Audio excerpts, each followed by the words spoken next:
சிவகங்கையில இருக்கிற வெட்டுடைய காளி கோயிலுக்கு முன்னாடி தான் இப்ப நம்ம நின்றுட்டு இருக்கோம். மற்ற கோவிலுக்கும் இந்த கோவிலுக்கும் ஒரு மிகப்பெரிய வித்தியாசம் ஒண்ணு இருக்கு. ஒரு மிகப்பெரிய வரலாறும் இருக்கு. அது மறைக்கப்பட்ட வரலாறாக இருக்கு அப்படிங்கறதா நம்ம இன்னைக்கு தெரிஞ்சுக்க வேண்டிய ஒரு விஷயம். அன்னைக்கு வெள்ளக்காரர்களுடைய ஆட்சியில சுதந்திர போராட்டம், முதல் சுதந்திர போராட்டம் நம்மோட தமிழ் நிலத்துல தான் தொடங்குச்சு. ஒட்டுமொத்த இந்தியாவிலையுமே முதல் சுதந்திர போராட்டம் நம்முடைய தமிழகத்துல தான் தொடங்குச்சு அப்படிங்கிறதுக்கான அத்தனை ஆதாரங்களும் இன்னைக்கு நமக்கு கொஞ்சம் கொஞ்சமாக கிடைக்க பெற்றிருக்கு.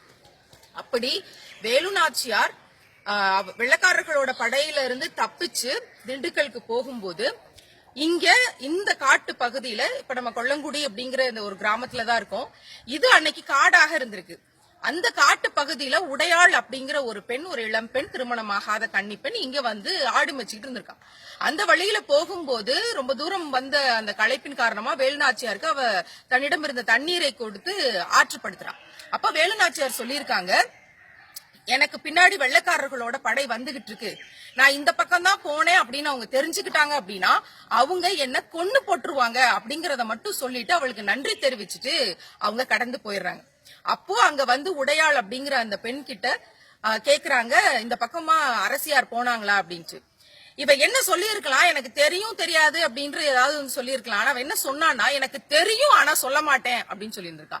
அத்தனை துணிச்சலான பதில பார்த்துட்டு ரொம்ப வெறுப்படைந்த அந்த படை வீரர்கள் என்ன சொல்றாங்கன்னா, உன் கை தனியா கால் தனியா வெட்டி போட்டுருவோம் அப்படின்னு சொல்றாங்க.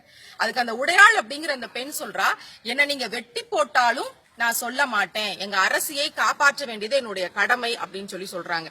பேசிக்கிட்டு இருக்கும் போதே ஒரு கையை வெட்டுறாங்க, நான் சொல்ல மாட்டேன்னு சொல்றா. இன்னொரு கையை வெட்டுறாங்க, நான் சொல்ல மாட்டேன்னு சொல்றா. கால் ரெண்டையும் வெட்டி போடுறாங்க. புத்துயிரும் கொலையுருமா இருக்கிற அந்த நேரத்திலையும் என் அரசியை, என் நாட்டை காப்பாற்ற வேண்டியது என்னுடைய கடமை, நான் சொல்ல மாட்டேன்னு சொல்லிக்கிட்டு இருக்கும் போதே கழுத்து தனியாக வெட்டப்படுகிறது. கழுத்து தனியா, கை தனியா, கால் தனியா, உடம்பு தனியான்னு தனித்தனியா கிடந்த போதும் கூட இப்படி ஒரு நிலைக்கு ஆளாவோம் தெரிஞ்சு கூட அந்த ரொம்ப சாதாரண ஒரு கிராமத்து பெண் உடையாள் ஆடு மேய்ச்சிக்கிட்டு இருந்தவ தன்னுடைய நாட்டை, தன் மக்களை, தன் இனத்தை, தன் அரசியை காட்டி கொடுக்க முடியாதுன்னு அத்தனை துணிச்சலாக அங்க இறந்து கிடந்தாள். வெட்டு உடையவள், வெட்டு உடையாள் என்று தன்னுடைய மனதுல இந்த நிகழ்வு வேலுநாச்சியாருக்கு தெரியப்படுத்தும் போது அத்தனை தூரம் கலங்கி போறான். 8 வருஷத்துக்கு பிறகு 5000 பேர் கொண்ட படையை வந்து திண்டுக்கல்ல இருந்து ஹைதர் அலி, திப்பு சுல்தான் அவர்களுடைய ஆதரவுல எல்லாம், கோபால் நாயக்கர் அவர்களுடைய ஆதரவுல எல்லாம் அங்கிருந்து திரட்டி கொண்டு மறுபடியும் இங்க வரா. வெள்ளைக்காரர்களோட போரிடுறா. எந்த வெள்ளைக்காரர் 2 பேர் தன்னுடைய கணவனை கொன்னாங்களோ அவங்கள மறுபடியும் களத்துல நின்று நேரடியாக வாள் எடுத்து வென்று வீசி வெற்றி பெற்று அரியாசனை ஏற போறாங்க. அம்மா வாங்க அரண்மனைக்கு போலாம் அப்படின்னு தளபதிகள் கூப்பிடும் போது வேலுநாச்சியார் சொன்ன பதில் என்னன்னா, இல்ல, படை அத்தனையும் கொல்லங்குடி காட்டுக்கு திருப்புங்க அப்படின்னு சொல்றாங்க. அந்த கொல்லங்குடியில தான் நிக்கிறோம். கொல்லங்குடி காட்டுக்கு இந்த இடத்துக்கு வேலுநாச்சியார் வர்றாங்க. வந்த பிறகு எந்த உடையாள் அப்படிங்கிற அந்த சின்ன பொண்ணு தன்னை காட்டி கொடுக்காம மறுபடியும் ஒரு நல்ல ஆட்சி, மறுபடியும் தமிழர்களுடைய வெற்றி, இந்தியாவுக்கு எதிரான சுதந்திர போராட்டத்தை இன்னைக்கு வெற்றிகரமா நம்ம நடத்துறதுக்கு இந்த உடையாளுங்கிற பெண், எந்த உடையாள் உயிரை கொடுத்து தன் நாட்டை காப்பாற்றினாலும் அந்த உடையாளுக்கு இங்க கோயில் எழுப்பணும்னு இங்க நின்னு கண்ணீரஞ்சலி செலுத்திட்டு அதன் பிறகுதான் அரியாசனம் ஏறினாங்கன்ற வரலாறு.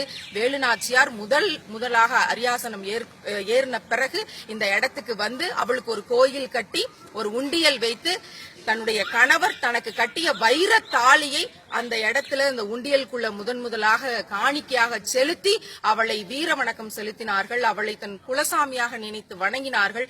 எப்போதும் எது செய்தாலும் உடையாளை வணங்கிவிட்டுத்தான் செய்வார்கள் அப்படிங்கிற வரலாறு இந்த நிலத்துக்கு உண்டு.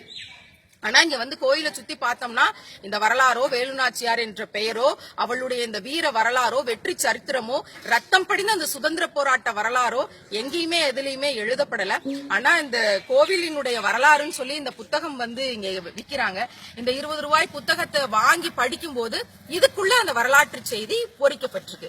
வேலுநாச்சியாரோட வரலாறு, அவங்க என்ன செஞ்சிட்டு இருந்தா, உடையாளுங்கிற அந்த கன்னிப்பெண் எப்படி இந்த நாட்டின் சுதந்திர போராட்டத்திற்கான அஸ்திவாரமாக தன்னையே தன் உயிரையே கொடுத்தாள் அப்படிங்கிற வரலாறு இதுல இருக்கு, இந்த புத்தகத்துல இருக்கு. ஆனா இங்க சுத்தின கல்வெட்டுகள் இல்ல, இங்க வர்ற மக்களுக்கெல்லாம் இந்த வரலாறு தெரியுமா அப்படிங்கறது தெரியாது. சுத்தி இருந்த வந்து இங்க காணிக்க செலுத்தணும், காசு வெட்டி போட்டா நம்ம நினைச்சது நடந்துரும் அப்படின்னு நினைச்சிட்டு இருக்க மக்களுக்கு தன்னையே வெட்டி கொடுத்து இந்த நாட்டுக்கு சுதந்திரம் பெற்று தந்தா உடையாள் அப்படிங்கிற பெண்ணோட வரலாறு தெரியுமான்னு தெரியல. இந்த வரலாறு எல்லாம் அடுத்த தலைமுறை பிள்ளைகளுக்கு தெரியப்படுத்தப்படணும். இங்க வந்து நிக்கும் போது உண்மையிலேயே ஒரு பெண்ணாக எனக்கு அத்தனை பெருமிதம் இருக்கு. வேலு நாச்சியார் அப்படிங்கிற ஒரு அரசி எவ்வளவு பெரிய வீரத்தின் அடையாளமாக இருக்காளோ அதே போல உடையாள் அப்படிங்கிற இந்த பெண்ணும் மிக சாதாரண கிராமத்தில் ஆடு மேய்ச்சு கொண்டிருந்த எந்த வீரத்திலும் அந்த அரசிக்கு சளைத்தவள் கிடையாது அப்படிங்கிற பெருமிதம் ஒரு பெண்ணாக, ஒரு தமிழச்சியாக, ஒரு மான தமிழச்சியாக மரம் என்கிற உணர்வை, அந்த வீரம் அப்படிங்கிற உணர்வை இந்த நிலத்தில் இருந்து என்னால் முழுமையாக உணர முடியுது அப்படிங்கறதா இந்த நிலத்தில் இருக்கும் அத்தனை தமிழ் பெண்களுக்கும் இந்த மர உணர்வை உணர்வதற்கு இந்த இடத்துக்கு வாங்க, இந்த வரலாற்றை படிங்க. உள்ள இருக்கிற சிலை அப்படிங்கிறது ஏதோ தெய்வ வழிபாடு அப்படிங்கிறது இல்ல, அதற்கு பின்னால் இந்த சுதந்திர போராட்ட வரலாறும் இந்த தியாகமும் இந்த தமிழ் நிலத்தில் இருக்கக்கூடிய பெண்களினுடைய வீரமும் அடங்கி இருக்கு அப்படிங்கறது எல்லாரும் இங்க வந்து பார்த்து இதை புரிந்து கொள்ளணும் அப்படிங்கறதா இந்த பதிவின் மூலமாக நாம் இன்றைக்கு சொல்லும் செய்தி. புரட்சி ஓங்கட்டும்.